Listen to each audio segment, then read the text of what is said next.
The 7-year-old second grader was in a life-threatening situation in a school bathroom. It was dangerous and terrifying for him and his family.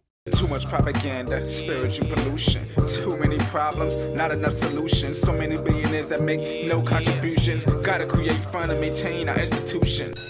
All right, listen up, y'all. Greetings, everybody. This is another episode of All Things Education Official. I am your host and educator, DrAbdullah, giving you educational news from a foundational Black American man's perspective. If you like what you're seeing, you like what you're hearing, please subscribe, comment, like, and share. Subscribe, comment, like, and share. Put us in the algorithm. If you like, please follow us on our social media handles, Facebook, Instagram, TikTok, Rumble, LinkedIn, and X. If you like the work we're putting in over here, giving you this educational news, please go to our About section and buy us a cup of coffee. Be greatly appreciated.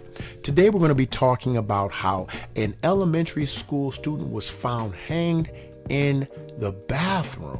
According to sources, this is how things played out in that school bathroom. There was a stall door like this one that opened outward. It had a clothes hanging hook like this one. The second grader was wearing a hoodie.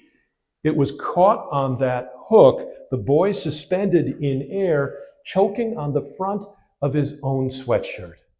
The school's principal finding him, getting him down and to the hospital, putting out an initial statement that the incident was the result of, quote, horseplay involving the second grader and another student who we now know to be an 11-year-old fourth grader.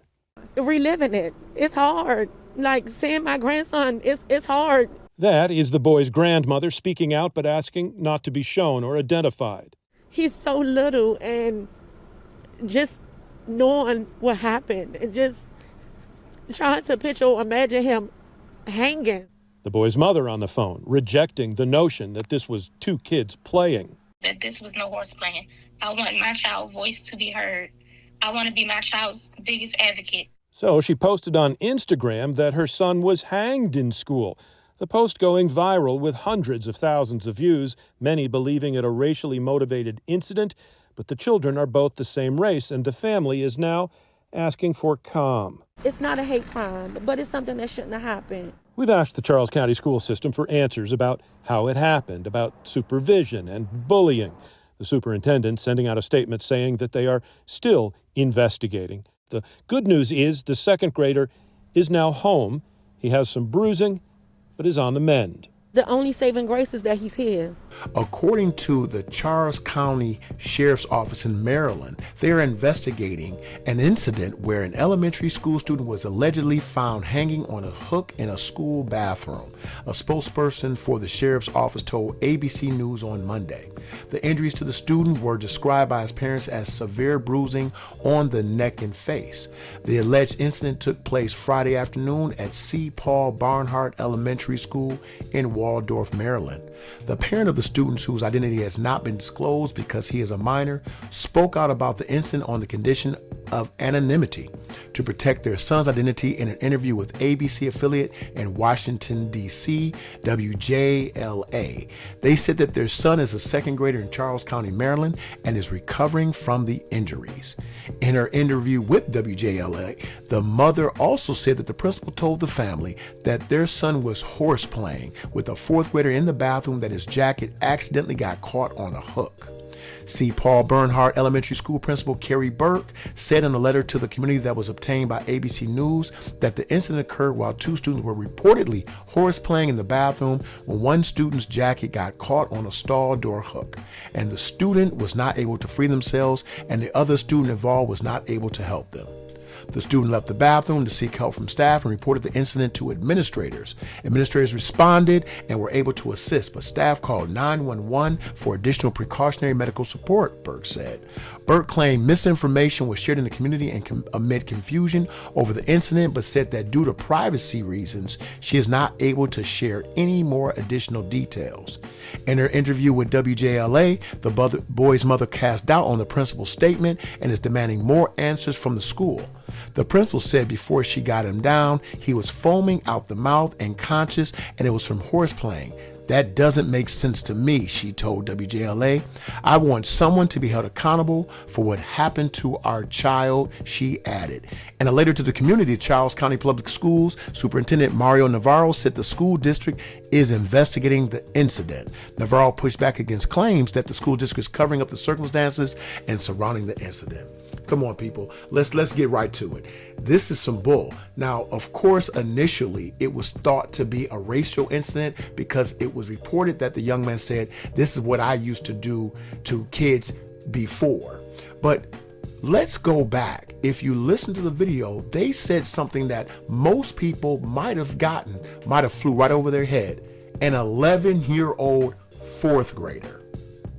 Do you know when you're 11 years old, you should either be in the 6th or the 7th grade?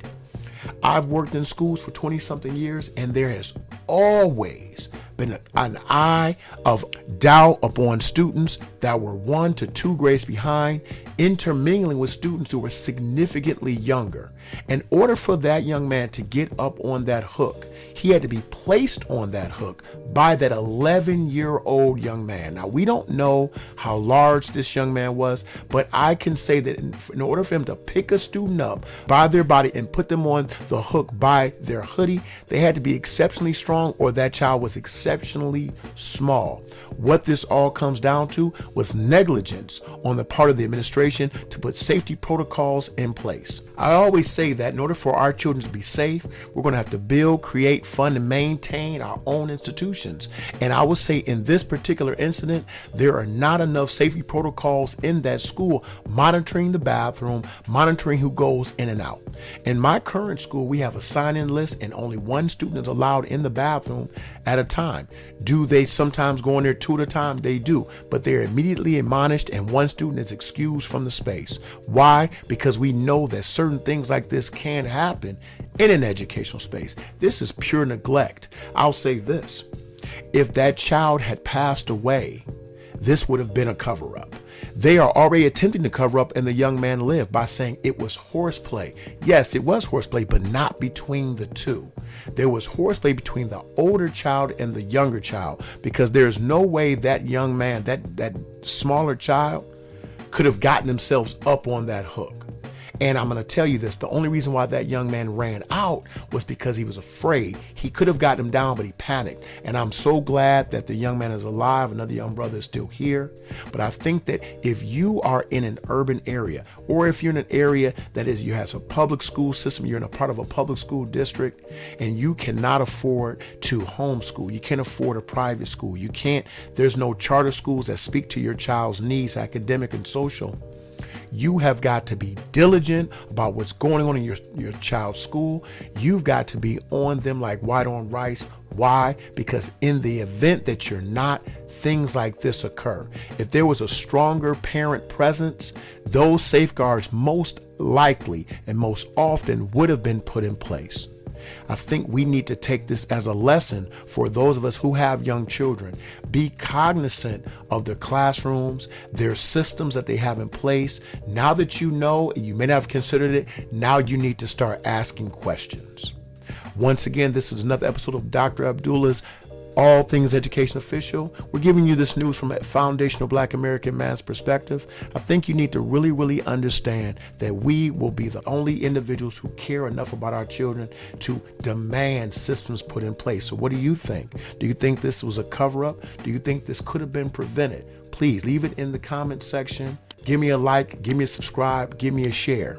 Once again, if you like the content, go on over to the About section, buy us a cup of coffee. You are dismissed. Yeah! You are all expurgated.